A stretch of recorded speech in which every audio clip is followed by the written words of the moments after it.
Let's put some of what we've learned to use in solving a simple problem.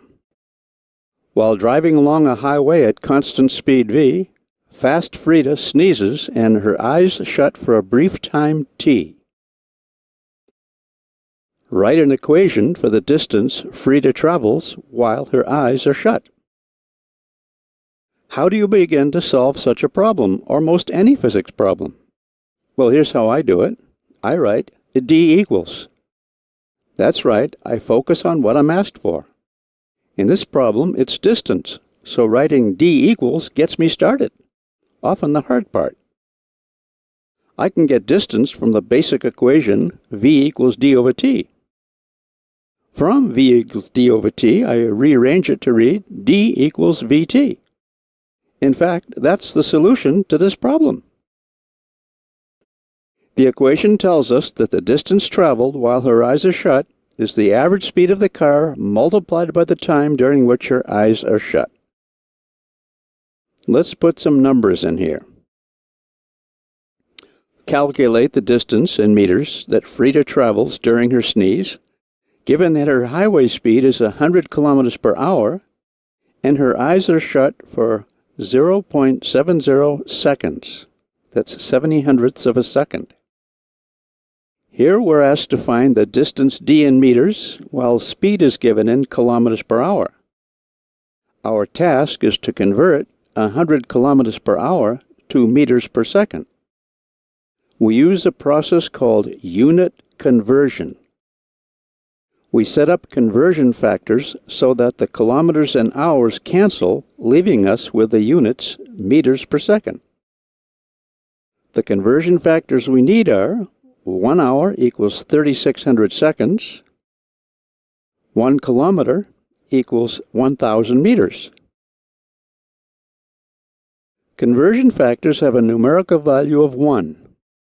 Like 1,000 meters divided by 1 kilometer, or 1 hour divided by 3,600 seconds, each equal 1 in magnitude. So multiplying a quantity by 1 successively doesn't change the quantity, only its units. So we say 100 kilometers per hour times 1,000 meters. What do I put in the denominator? Do you see it's 1 kilometer? If so, good. Let's continue. Then we multiply it by a conversion to change the unit hour to second. That's 1 hour divided by what? Do you see it's 3,600 seconds? If so, you've got it. Let's continue. Then we see it's 27.8 meters per second. That's our speed in meters per second. Our calculator tells us that the distance covered is